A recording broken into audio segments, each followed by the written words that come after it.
Hey everybody, the Suicide Squad's back with all your favorites like Javelin and Mongal and Blackhand and I think it was Blackout. Blackout. Maybe? Maybe? I don't. Pete Davidson is in it. That doofus from Saturday Night Live. You know, that show that is embarrassing to watch and embarrassing for the people to do it. Weasel. Savant. TDK. Captain Boomerang. And the rest. Oh, wait a minute. They're all dead. Not really. Only some of them. A lot of them. They kill a lot of people in this movie. Good thing I put spoilers in the title.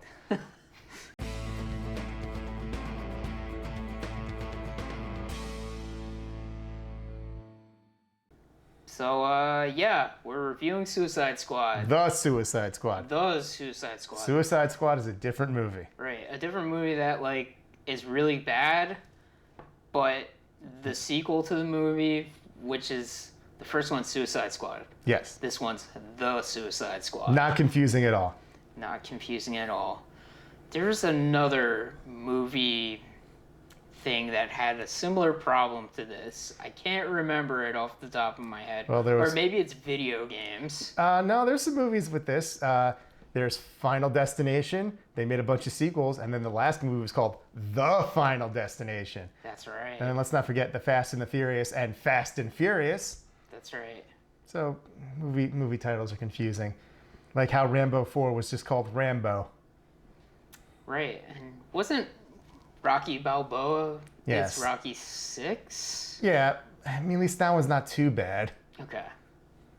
Well, anyway, welcome back to the Out of Touch podcast. I'm Chris, and that's Bill, and we're talking about The Suicide Squad, directed by James Gunn, the newest DCEU. Let's not call it that. I don't even know what to call it. DC movie universe movies that are connected but aren't really going to connect in the future because shut up, that's why. Yeah, that's easy to say. What's the anagram on that? The DC film universe, you know, the DCFU. That's what we're going with. So the latest movie in the DCFU is The Suicide Squad, directed by James Gunn. Making the movie that Warner Brothers tried to retroactively force the 2016 movie to be. Yeah, more or less. But with the R rating. Yeah. It's like, hey, we can get the guy that made the movie that we wanted to copy now. Man, some really stupid nonsense must have happened to allow that. Good going, Disney.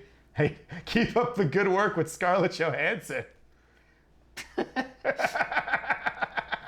I hear Bob J-Peck is doing a great job. Oh, man.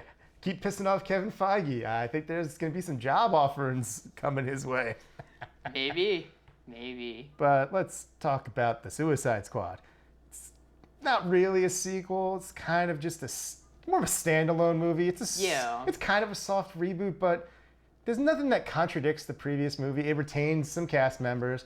Same Amanda Waller, same Harley Quinn. She's not going anywhere. Or is she? Maybe she died. I mean, no, she didn't. No, of course not. Captain Boomerang, Rick Flagg, they're all back from the first movie. Will Smith was busy. He was busy. Not sure what he was doing. Yeah, it's, I guess, starting off, it's The Suicide Squad. This movie really gets to the point. Suicide Squad is enlisted for a... suicide mission. Yeah, suicide mission, secret government task. They need to secure the plans for something called... Project Starfish. Project Starfish. I was going to say... I was just thinking, like, Planet Starro, and I'm like, wait. You're getting a bunch of stuff mixed up already. I am. I'm very tired. It's not that late. It's only 4 a.m. I had work stuff to do today. It's always work stuff with you. Yeah. It's what adults do.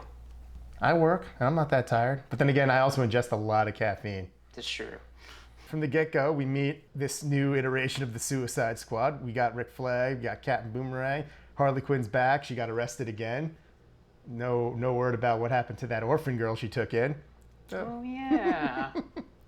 I'm sure she's doing fine. Maybe she's Batgirl. Oh, wait, they cast somebody else for that. Never mind. Yeah, maybe she's with, like, Black Canary or something. Or maybe she's just in like foster care. Hey, maybe she got sent to the Shazam house. Or Birds of Prey ends with Harley Quinn driving in a car with the little girl. Harley Quinn says in this movie that she got arrested for road rage. In a bank. That little girl was in the car. Oh no. Possibly died. Oh no. Cassandra Cain's fans are already pissed as it is. Well, am I saying Harley may be a child murderer? Not intentionally, but... Actually, according to Suicide Squad 2016, she's an accessory in the death of Robin. So she is a child murderer, depending on how old Robin was when he died. But, like, Ben Affleck Batman is, like, 75 years old. He's, like, 40-something. Is he? I mean, I'm just going by Ben Affleck's real age. I guess. Well, whatever. I mean... I assume it's George Clooney logic, where it's just like, Robin is 5 years younger than Batman, like in the New 52. Batman's 29 and Nightwing is 25. That's not how they did that at all. It's kind of how it did it. I think Bruce Wayne was like 38, maybe? Was he? I thought he was supposed to be like 20-something. No. Okay. Maybe at the start of like the Justice League origin book. We're way off fucking topic. We really are. Why the fuck are we talking about the New 52? I don't know. No one wants to talk about that. Yeah. Freaking talking about the Suicide Squad and how Amanda Waller sent all of them to die. Again. But much more maliciously this time. Yeah. So the story is Suicide Squad. They do secret missions for Amanda Waller and they have to get the thing back. That's really the only story thing like I could think of to explain the plot. Where it's just like they're on their mission. This is what they do. Yeah, they don't waste any time. They just go right to it. Yeah, we get a couple of like out of place like I guess time segments. Like the movie begins, like, oh, here's them on the mission, but then here's what happened before the mission. Yeah, because we start with one group, but then we sidestep to a different group. Yeah. The movie does occasionally kind of go stop at a point and then go back a bit and jump to the other characters. Yeah, so I guess we'll just talk about some of the characters and go from there, maybe some of the action beats, which are pretty good. So let's start at the top. Captain Boomerang's corpse, what'd you think? His boomerangs were shiny. They were a lot sharper this time. Yeah, like he cut people's heads off. Yeah, it was surprising that Boomer was immediately killed. I mean, I had a feeling that that entire group was going to get killed except for Harley and Rick Flagg, because they're the only ones that are like at clearly different points in the trailer. Yeah. Also, that first group. So we find out in the movie, Amanda Waller essentially made two Suicide Squads that don't know each other, and the one Suicide Squad you see at the beginning of the movie is literally just a diversion for the one that she actually wants to do the mission. Which is crazy, because Rick Flagg was in that group. I guess Amanda Waller doesn't like Rick Flagg. I mean, I guess if you take into account the first movie, yeah, she's probably done with his ass. Yeah, also, what happened to his Enchantress girlfriend? Did she die? No, she's a widow now. I guess. Yeah, she's crying somewhere alone. Sad, because the soldier knocks on the door, hands her the American flag, folded up, and it's like, I'm sorry, he didn't make it. Instead, they hand her like the Bugs Bunny shirt he was wearing. She's like, I don't know what this is. What the fuck's going on? They're like, this is all that was left of your husband. He got buried under a ton of rubble and starfish. Starfish! Yeah. You saw the news, man. We're all over the place. Yeah, but in terms of the actual characters, I mean, Rick Flagg is prominent throughout the movie, and he definitely gets a bit more to do in this one, I think. I guess, yeah. Sort of. I guess maybe because it just feels more focused and simple and, like, not erratic. Yeah. Yeah. But our main team that we are with throughout the entire movie is we got Idris Elba as Bloodsport. A character so obscure I've never freaking heard of him. But yeah, he's like not Deadshot, but he has like a bunch of like transforming weapons. He has so many guns. Yeah. I think Deadshot was the intended main guy, but okay. I think because Will Smith couldn't do it, they just swapped him out for just another guy with guns. Yeah. But it works. Idris Elba's cool. Next, we have King Shark, voiced by Sylvester Stallone. Who is arguably the cutest character in the movie. Also the most dangerous. Yeah. I mean, some would argue for the little rat. Oh yeah, Sebastian. He is definitely going to come out a favorite. King Shark's been having a kind of a bit of a moment the last couple years. You know, he had that big TV debut in The Flash. Yeah. He was really funny in the Harley Quinn show. Yeah. He's going to be a playable character in that Suicide Squad video game that comes out next year. Yeah, that sounds right. Yeah. For the systems that we can all get so easily. Yeah. Although I think it's going to be on previous systems, so I don't know you're about good. That. Actually, no. Because that's Rocksteady. They said that's next gen only. Really? Yeah. Man, what the hell, Rocksteady? I can't play your new game on my Sega Dreamcast? That's my Sega Dreamcast. I bought it from you. It's mine now. Prove it. What do you mean, prove it? King Shark, a lot of fun. He's just constantly wanting to eat people. Yeah. That one shot where he's just holding Ratcatcher 2 is about to be like a freaking sandwich. Yeah. And he's like, no! Bad King Shark! I also think he's voiced by Sylvester Stallone, which is pretty cool. And there's a part where they have to, you know, wear disguises, and he's like, I will wear a mustache. It's like, that's not gonna work. Yeah. He just has his finger above his, like, lip, and he's just like, I'm not Shark. Also, they refer to him as, like, I guess, like, the Polynesian god name, which... Yeah, they call him by his real name. That's his, like, actual name. So, King Shark in the comics, because I'm not very familiar with him, is he a guy, or is he just, like, a, like, thing? To be fair, I think he's a character with a couple different origins. Okay. Because there's, like, a hammerhead King Shark, there's a great white King Shark. Right. I think there's versions that used to be a human, and there's ones like, no, I'm a shark man. Yeah. This one just seems to be a shark man. Yeah, possibly some sort of, like, Polynesian god. Or he's just named after one. Yeah, maybe. I mean, he could just be a freak of nature. Maybe, or you know what? He's a little Atlantean that got lost. Oh. Yeah. Aquaman, what the hell? Good job, Waterman. Fucking useless. He is useless. You gotta take care of your people. Next up, you know, we got Ratcatcher 2. She's kind of got like a dynamic with Bloodsport. Yeah. It's nice. I mean, you kind of wonder like, she controls rats. How useful is that going to be? Oh, wow, really useful, because good God, there's a lot of rats out there. Yeah, I've heard, like, in New York City alone, like, the biomass of, like, mice and vermin is, like, insane, apparently. Yeah. We got Polka Dot Man, played by that Dave the Small Chin guy who just keeps showing up in comic book stuff. Constantly. Like, he's in Ant-Man. He's in CW stuff. Yeah, he was in The Flash. He was in Gotham. Oh, and yeah. he was in the Dark Knight.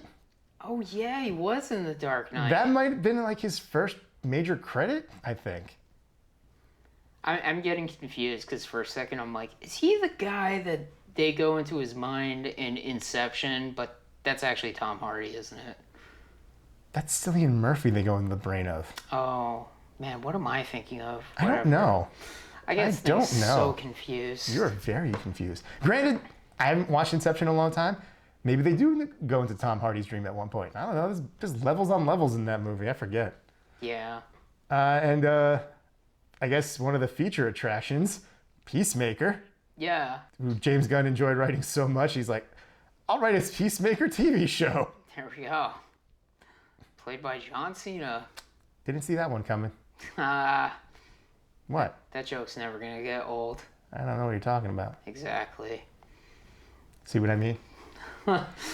But yeah, John Cena is Peacemaker, and I haven't seen John Cena in much movies. I'm trying to think if I've seen him in any movies, really. I don't think I've seen any of the movies he's done, but he's been doing a lot lately. Yeah. Because I don't watch the Fast and the Furious movies. I don't watch Amy Schumer movies. I didn't watch, what was it? That movie that the weird dad movie with Will Ferrell and was it Mark Wahlberg? He's in a Transformers movie. The good one, allegedly. You know what? If it's not Bay, it's nay for me. I only will watch Transformers movies directed by Michael Bay. And honestly, I've only watched the first Transformers movie. Yep. That's my stance. I think you should watch Transformers 2 through whatever number they got up to. I watched the scenes that matter. Did you? Kind of. I mean, I'm pretty sure there used to be like a compilation on YouTube that probably isn't there anymore, but it's like, hey, here's all the action scenes. Yeah, I mean, you don't want to watch those movies in their entirety. Yeah. But yeah, I mean, Cena, he was good. He was darkly hilarious at points. Yeah. The whole gimmick with the character is just like he's so devoted to peace that he'll kill as many people as he needs to in order for peace. This character, he's very obscure. He was not originally a DC character. He was from a company called Charlton Comics, I think it was called. Oh, really? And they bought them back in like the 80s or something, and they got all their characters, and they were originally going to be used in the story that became Watchmen, but because the story Watchmen would render the characters kind of useless, yeah, the characters in Watchmen became a bunch of XPs. The one being the closest would be Rorschach to the Question. There's a little bit of the Blue Beetle in Night Owl, but the comedian is based on Peacemaker. Interesting. The Charleston Comics, was that also where Shazam came from, or is that no? He was his own Fawcett Comics. Okay, right. Oh, okay. Yeah. That's why he's Captain Atom, Blue Beetle, the Peacemaker. Right. And the Question were the big ones. I don't know if Captain Atom. Yeah, Captain Atom. Yeah. I don't. There was someone else that the Silk Spectre girl was based on, but I don't remember her name. It wasn't like Black Canary. No, it wasn't Black Canary. Okay. Black Canary was in the JSA for crying out loud. I think. Yeah. So Peacemaker's a Fawcett. A Charlton comic. Charlton comic, right? Yeah. Interesting. I didn't know that. That's kind of cool, but yeah, DC they have a history of absorbing other characters from other companies. Like that Wildstorm thing of Jim Lee's. They were like, okay, these are ours now, I guess. And Gen 13. Oh yeah, that's a thing they own now, huh? Yeah, they will never do anything with it, probably. To be fair, what the fuck is it? I don't know. It's Hot Girl X-Men. Okay. That's literally all I remember about it. Okay. Yeah. Fantastic. So, the main thing of the movie. Harley Quinn. I can't believe I'm saying this, but like Harley Quinn was literally a character I did not care about. And then like slowly over the past few years, they've like made Harley Quinn like awesome now. Like even in, Birds of Prey, I like that movie. A lot of people don't, whatever. But she was really good in that movie. And then in this movie, she's like even better. She has one of my favorite jokes in the entire movie, I think. What joke is that? It's when she gets captured by the Court of Maltese new government, and she's brought to the president who tries to woo her. Quite successfully, actually. She's totally down. They fuck. They fuck hardcore. Yeah, he's handsome. Yeah, and she's like, fuck yeah, I'm ready to fuck. She's ready to have fun. And then they're talking afterwards, and he's just like, yeah, it's that thing. We're going to use that. We're going to kill so many fucking people with it. And she just shoots him right away. Shoots him in the heart. And she gives this little speech about how, like, I promised myself that I would never fall for a guy with that many red flags. Yeah. I think he talks about, like, killing children of his enemies and stuff. Yeah, and she's just like, nope, that was a red flag. Fuck you, you dead. Yeah. That was great. One thing that's very interesting and cool about, like, what they're doing with Harley Quinn is, like, she's, like, so capable compared to, like, a lot of, like, the other heroes. Because, like, she gets captured and then she just escapes on her own. And they have, like, a whole, like, plan, and she escapes before, like, they're about to engage the plan. I think it's in the trailer. Yeah. Where it's just like, up. what are you guys doing? We're going to rescue you. You're going to rescue me. I do like that she's, like, genuinely touched by that. Yeah. I like, too, that it's hard to explain, but they don't make her so, like untouchable. Like Yeah, she gets beat up and stuff, and this is like the second movie in a row where she's been captured and tortured. Yeah, and her fighting and like her like scrappiness is just like very cool to watch. Like she's like super resilient. And it makes sense because this is a character that had to fight Batman on multiple occasions. Yeah. She had to learn how to get out of tight situations. Yeah. It's crazy.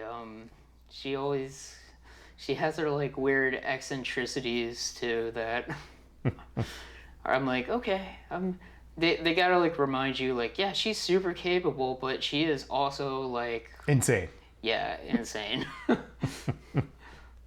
Also, like, man, they really play up the violence, but it's okay because when she shoots people, flowers come out. That was in that so one weird. Scene. I don't know what that was about. I don't know. Maybe that's just like that's how she sees the world. Yeah, yeah. It's not blood, it's rainbows and sunshine.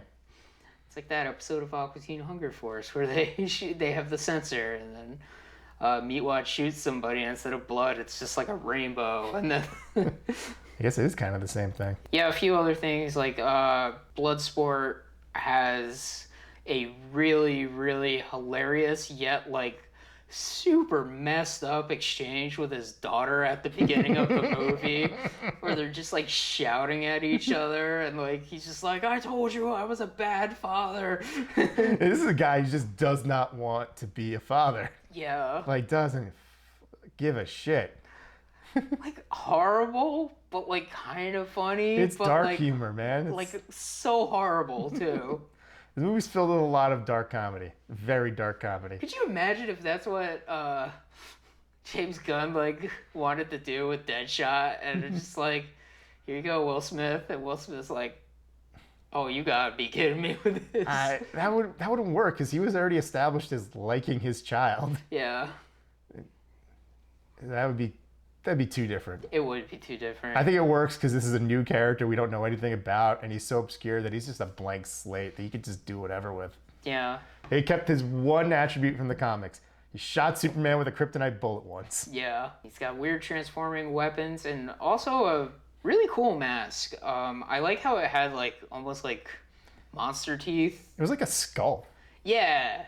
And then it was just like completely black. It looked cool.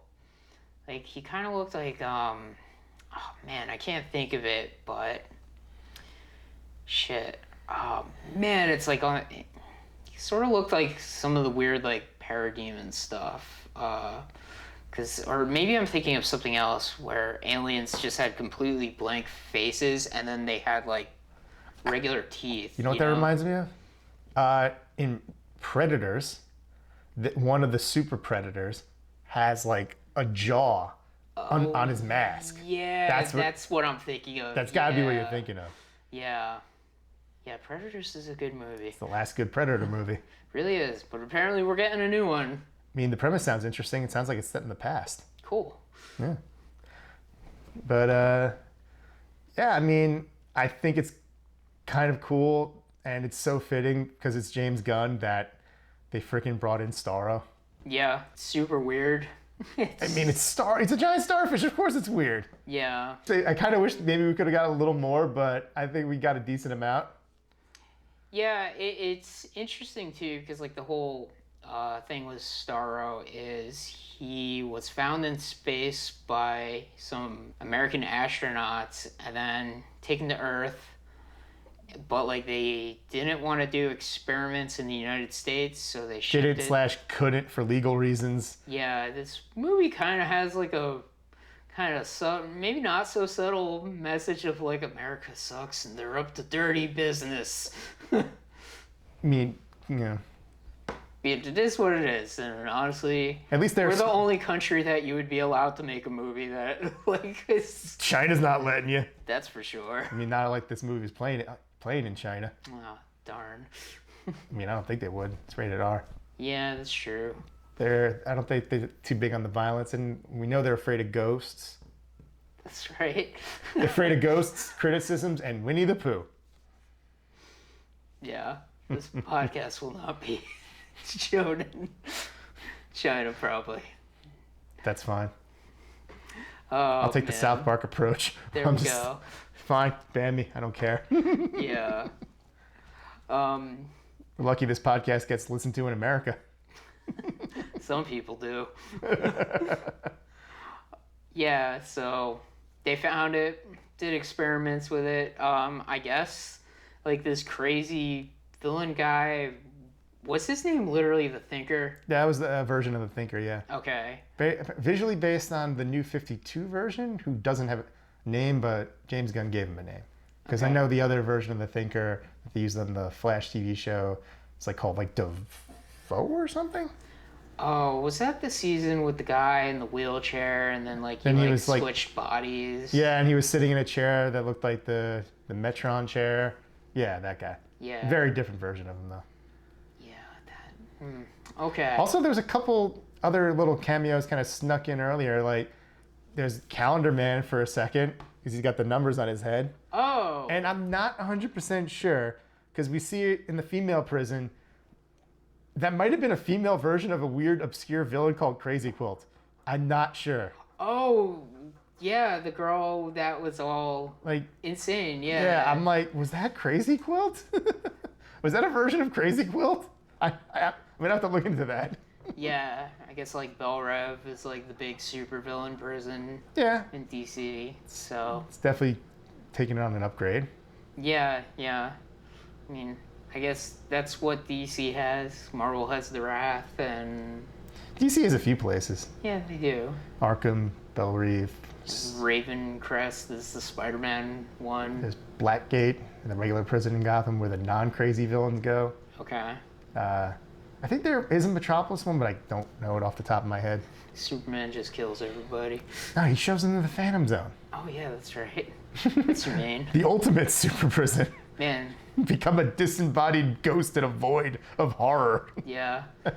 You know, I think this is a huge tangent, but you just made me think of, you know, they like to do a lot of evil Superman stuff, and I was kind of like thinking to myself, like, I'm kind of sick of seeing evil Superman. But then I saw the trailer for that Injustice animated movie, and I'm like, oh shit, like that looks awesome. Like, yeah, I mean, evil Superman's not going away anytime soon. Yeah. You got the Injustice animated movie. They're still touching upon it in Superman and Lois. The Suicide Squad kill the Justice League game next year. Yeah. Well, I guess we'll see, but yeah, so Starro has been experimented on by the Thinker for years, and the Thinker has a bunch of, like, I don't know, capacitors or something in his head. Yeah, he just amplifies his brain power using, like, the computer stuff. Yeah, and he has, like, a bigger head, too, I noticed. Yeah. Swallowed it up a bit. One thing with this version of Starro, and I was like, I smiled when he started shooting out the little starfish. It's that once the starfish grabs you, that's it. You're dead. Yeah. Pretty horrifying. Yeah, because, like, Thinker was just like, all these people, they're corpses, basically. I'm like, oh my god. Yeah, it's crazy. Because usually you could save people that get possessed by Starro. Yeah. Like, I guess you could assume, like, maybe it wouldn't kill, like, a metahuman if they were strong enough. Maybe, and maybe they don't die right away, but as far as I could tell, they're all dead. Yeah, you do see, like, graphic stuff of, like, one of the starfish being pulled off of somebody's face, and it's got, like, all these, like, tubes running into their body and stuff. Don't let your kids watch this movie. It is rated R, so... For the love of God. You know, it's not for them. Yeah, it's not a friendly movie like Deadpool was. Oh, don't show your kids Deadpool. But they did. And also, this is a side tangent for me, and I haven't seen it in a while, but for the love of God, places. Stop putting the DC animated movies in the family section. I remember seeing, like, Batman Unlimited, but then The Killing Joke and Batman Assault on Arkham. For the love of God, Harley Quinn and Deadshot have a sex scene in that movie. And it was on the family favorites section at Target. Man. Good God, man. Oh, yeah. No! Yeah, so... I don't know. Starro. Yeah, Starro. They fight him. This movie has a as we alluded to at the start, massive body count in this movie amongst the titular Suicide Squad. Yeah. It lives up to its name a lot more in this one than it did in the previous one. We only lost a couple people in that first one, but then again, James Gunn was just like, I'm gonna need about 20 people so I can kill all of them. More or less, yeah. Only 5 survive. Well, at the end of the movie, we still got King Shark. Yeah. Ratcatcher 2. We got Bloodsport. Yes. Harley Quinn. Then, surprise, Weasel from earlier. And I cracked up. I was like, did anyone check to see if the Weasel could swim? That was the best. The beginning of the movie, they're all like doing this like drop off of like this like I forgot the name of the Quarter plane. Maltese. Yeah. They get dropped off at a beach. No, but like the type of plane they're on. Oh yeah, I think it's called like an Osprey or something. I don't know. I don't know that. But they're jumping out of it, and Weasel just lands like belly first in the water. He's like splashing around. And they're just like watching him on a monitor, and it's like, did anybody check to see if he could swim? One guy like picks him up and like takes him to the shore, and it's just like he's dead. And then all the other ones die. Yeah. Except for Harley and Rick Flagg. But then at the end of the movie, it turns out Weasel's alive somehow. Weasel is played with motion capture by James Gunn's brother. I think James Gunn just likes making his brother do weird stuff. So like he does this weird kind of waddle into the woods. Yeah. But also, Peacemaker does a bit of a double cross because he's got a secret mission courtesy of Waller. What was it, a secret mission, or Well, he was just like, because, you have to make sure this gets destroyed, no matter what, because he will follow the line to an insane degree. He'll kill anybody, teammates, children, you, me, other children, lots of children. Good God, Cena, you're a monster. Yeah, I just like assumed like maybe Waller didn't give him that mission. It's just he takes everything like so serious. No, I'm pretty sure he said. Oh, okay, that Waller's like, hey, you got to make sure that they do this. The data doesn't get out in that place, no matter what. Yeah. It's interesting because Amanda Waller, it seems like they're really playing up in the movies. She's super ruthless. As she usually is. And I like that, but at the same time, I do wish we got more of the, and maybe this is like only in Justice League Unlimited, but like I like the ruthless, but also 10 steps ahead.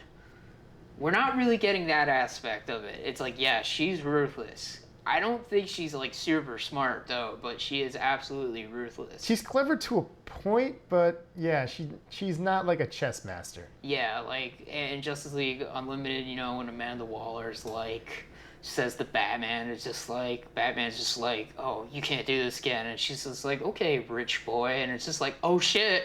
Yeah. Like stuff like that. But she did get out-gambited eventually in that series. Yeah. Batman coming to her home, Lex Luthor tricking her. Yeah. But yeah, I guess they could, but I'm kind of glad that she was just in mission control in this movie. There was no, I'm on Quarto Maltese or anything like that. Yeah. She's doing what she should be doing. She's that mission control being like, motherfuckers, I'll kill you. Yeah. Also, I will sell you out, betray you, backstab you, and any other way. Yeah, it is. It's just how the movie version is, and who knows? We may see more of her. Maybe. Or, what? If they make another Suicide Squad, but maybe she'll show up in a certain Peacemaker series. Do you think they'll just like follow the Fast and Furious like naming for every Suicide Squad movie? So like, the first one was Suicide Squad. This one's the Suicide Squad. The next one will be Squad of Suicide. Or Suicide the Squad. Yeah, Suicide the Squad. Then we'll eventually just get to S9. And at some point there'll be Suicide Squad Task Force X. Then there'll be Task Force X Suicide Squad. There we go. It'd be like, what movie comes when? And then we'll just get Suicide Squad 5. This is the randomly numbered one. Yeah, definitely. They did tee up that Peacemaker show that James Gunn's working on. Yeah, which is cool. Like we said, He's a crazy, fun character that, hey, it's like a DC show that is, I guess, it's kind of going to be in the same vein as the Marvel shows, where we're taking the approach of, like, it's connected to the movies and maybe higher budget. Probably. Yeah. So we'll see how that goes. See that in January, I think. Oh, wow. That's soon. Yeah. I mean, it's still a TV show. They don't take that long to... They were filming it a while ago. Okay. They might have wrapped it. Right. I guess this movie has been done for a while. Yeah.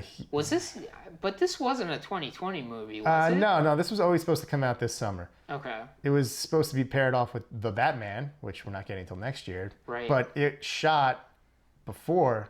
Because James Gunn is intending to, once this press tour and all that's done, he's jumping right into Guardians of the Galaxy, Part 3/holiday special thing. Right.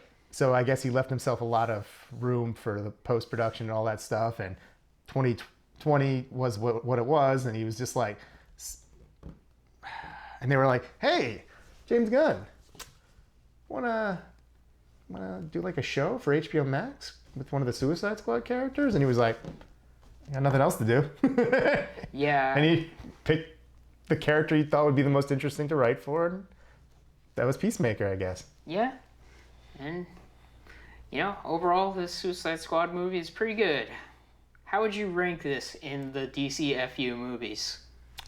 I don't know.